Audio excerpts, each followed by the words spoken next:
Now, the first thing that you do when you get your Samsung Galaxy Note 9 is pop out the S Pen and start scribbling on the screen. At least that's what I did. And yes, this thing is a lot more fun to use than any other devices. With the S Pen, you start becoming the artist you never were and start jotting down the things that you never thought necessary.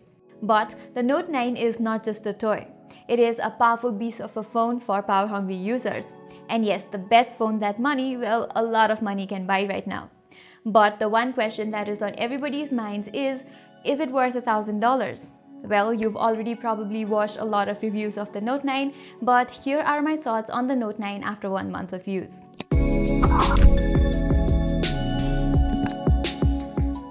The design of the Galaxy Note 9 is pretty much the same to last year's Note 8. It is a very well-crafted device. Not much has changed except the placement of the fingerprint sensor, which is now at a more convenient spot. The device is quite large, and for someone with small hands like me, it's going to take a lot of getting used to. I'm just stating what is there, but getting a Note device and complaining about the size is quite contradictory. Other than that, nothing much has changed. You still get a headphone jack, and this is the first Galaxy Note device to have stereo speakers. It is IP68 water and dust resistant, but that is not new for Samsung anyway. The glass back looks pretty good but is a fingerprint magnet. We also have the Bixby button on the right, and though it was pretty much useless to me, I kept mistaking it for volume down button. I don't know about you guys, but I think Samsung should consider removing that. Overall, the phone is tall and muscular, but this is a Galaxy Note device, so it's allowed to be tall. A 6.4-inch Quad HD Plus resolution on a Super AMOLED display makes for stunning visuals. The Infinity display with 18.5:9 aspect ratio and sloping edges makes everything appear superb. With OLED displays, you get perfect blacks and better colors. So from pictures to videos to text, everything is vibrant and punchy, and colors are very accurate. There is no argument that Samsung displays are one of the best. And while everyone is giving their own version of notches to their phones, kudos to Samsung for not jumping on the notch train. The brightness levels are also pretty good, allowing good sunlight legibility overall. However, a small issue is that the edges reflect light and interrupt the display slightly. And this is actually a design trait on all curved Samsung phones, but you will get used to it after some time. Also, you can adjust whether to use the QHD resolution or switch to Full HD+. Keeping it in Full HD Plus will help you save battery, while the QHD is all about your viewing experiences. However, the phone does not have the latest Gorilla Glass 6 protection, but Gorilla Glass 5 works too. Also, finding a good tempered glass on the Note 9 is very difficult, and you will end up investing a lot on these. So I use this device without any sort of display protection. The Samsung Galaxy Note 9 inherits the same cameras from the Galaxy S9 Plus with some tweaks here and there. The dual camera setup at the back combines a 12-megapixel lens with variable apertures of focal 1.5 to focal 2.4 and another 12-megapixel telephoto zooming lens. It lets the camera change depending on the environment to adjust to the amount of light in your surroundings. The biggest feature here is the dual aperture. The primary lens can give you stunning photo quality. It maintains color accuracy, focus, and details. The only concern is Samsung uses its light focus as portrait mode. And light focus really needs to work on its edge detection. Sure, you can manually adjust the background blur too, but I think the bokeh mode is better on some other smartphones. The secondary rear camera allows for a 2x optical zoom, which means that even if you zoom up to 2 times, your pictures will still come out as sharp as the original.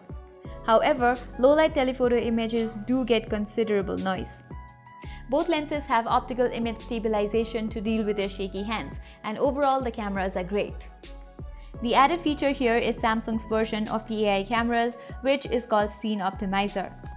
Now, this can identify up to 20 objects and supposedly alter settings depending on what you are shooting. But I didn't notice that much of a difference in the photos. No matter what, I was getting good photos, and that's what matters the most. The Scene Optimizer is nothing new, as we've seen many other cameras have it, but this one also has a flaw detection feature, which is quite nice. If the photo is ruined in any way, for example someone blinking or something going on in the background, or the lenses are dirty, the phone will prompt you to take the photo again. Now, this is a good way to make absolutely sure that your images come out great. The front camera is an 8 megapixel shooter, and while we've seen plenty of heavy front cameras, Samsung does great with its 8 megapixel lens. You can also get the bokeh mode on your selfies with selfie focus feature. Also, many Samsung phones don't have HDR Pro feature in front cameras, but this one does, letting you take good selfies even in very bright conditions. And Samsung fills its camera app with a lot of modes and options. You can also shoot super slow motion videos at 960 frames per second at 720p resolution. There's AR emoji and a lot of filters in the camera itself. It is one of the best camera apps in the business, with lots of features and still easy enough to use. The videos on this one are also pretty great. You can record up to 4K videos in 60 FPS with good sound recording too. The only thing that it cannot do is record 4K HDR videos, as the Exynos 9810 does not support HDR video recording. Maybe the Samsung Galaxy S10 will have that feature. And yes, the S Pen remote allows you to open the camera app and take pictures pretty easily. It is very handy when you have to take a group selfie and fit everyone in. The Samsung Galaxy Note 9 features the Snapdragon 845 in US and China and the Exynos 9810 in other parts of the world. Now, the Exynos 9810 is faster than its Snapdragon counterpart. Anyway, the chip is very fast and delivers super performance in almost everything from multitasking to gaming. You can play Fortnite and PUBG in ultra settings and still get no lags whatsoever. Everything you throw at it, the phone can handle it. I even played those games with the power saver mode on, and it had no lags or stutter of any kind. Samsung may not have the fastest chip in the industry, as the latest iPhones has the highest Geekbench scores until now, but that does not matter as long as it does flawlessly and smoothly. Also, we have the 6GB RAM variant here, and maybe the 8GB RAM may be a bit faster, but sadly that is not available here in Nepal. Despite its water cooling system, the phone does heat up considerably. While I played PUBG at ultra settings, the temperature rose up to 40 degrees Celsius, but that is considered normal, I guess. The fingerprint scanner at the back is alright, but is a tad slower than other phones, which is pretty much noticeable. Face recognition and the iris scanner face similar traits. It does not work very accurately in the dark, however. Software-wise, the Samsung Galaxy Note 9 comes with Android 8.1 Oreo with Samsung Experience UI on top. Now, this UI is pretty refined and is nowhere as bad as 3-4 years old TouchWiz. This UI has helpful cues to navigate the deep and seemingly complex operating system as well.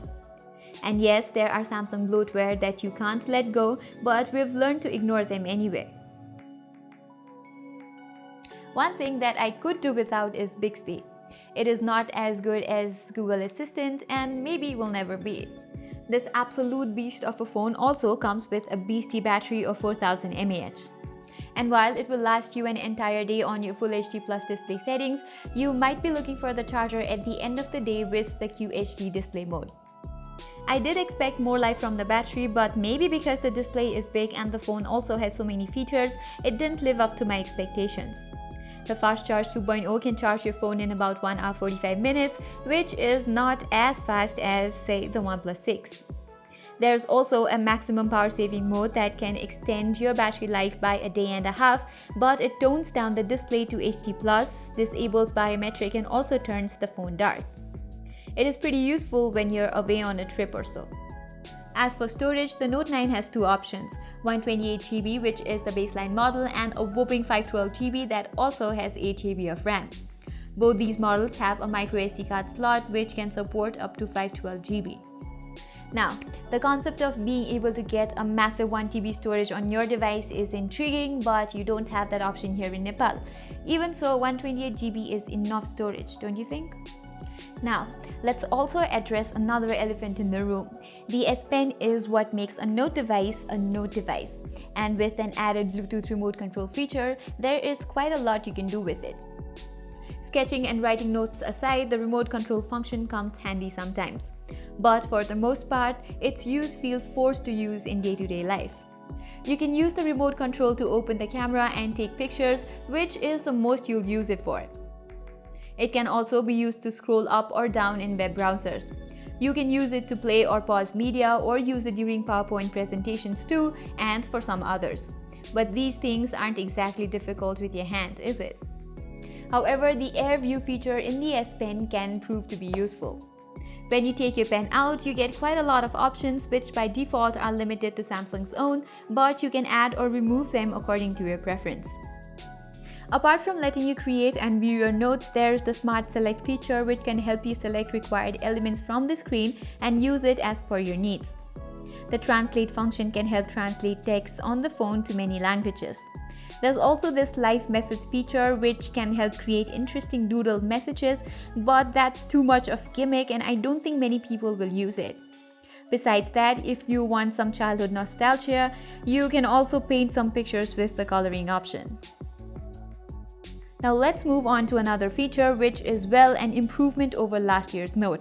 Yes, I am talking about the DeX. Samsung has simplified the DeX feature this year that ultimately makes the PC-like experience a lot more easier. From the Note 9, the DeX can simply be connected with the HDMI to USB-C adapter on your Note 9. We're coming up with a separate detailed review of the DeX very soon, so make sure you subscribe to our YouTube channel.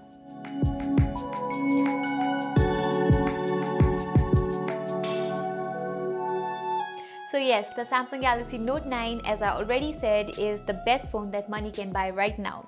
But unfortunately, you will have to spend quite a lot of it if you want this device. The specs are top-notch, the design and build is close to perfection, Samsung displays are the best, the cameras need more improvements while the biometrics can be made a tad faster. This is a phone that has everything and some more, and it will carry you easily for the next 2 or 3 years. So, is there a reason not to buy the Samsung Galaxy Note 9? Actually, there are many. First, this phone, no matter how many features it has, still lacks a wow factor, and this is more noticeable if you are using the S9 or S9 Plus or the Note 8. So if you have been using those devices, investing a sum of 1,10,000 rupees or $1,000 is not worth it. But if you're using anything below that like the S7 Edge or Note 5, this thing will appeal to you. It has a lot of improvement over those and a lot of power. The ideal user for this kind of phone is someone who wants the best of everything at their fingertips. You get a phone, a PC or a TV in your pocket, and if you are a devout S Pen user, that's a bonus. You're not likely to get anything better until the next Pixel arrives or the S10 itself.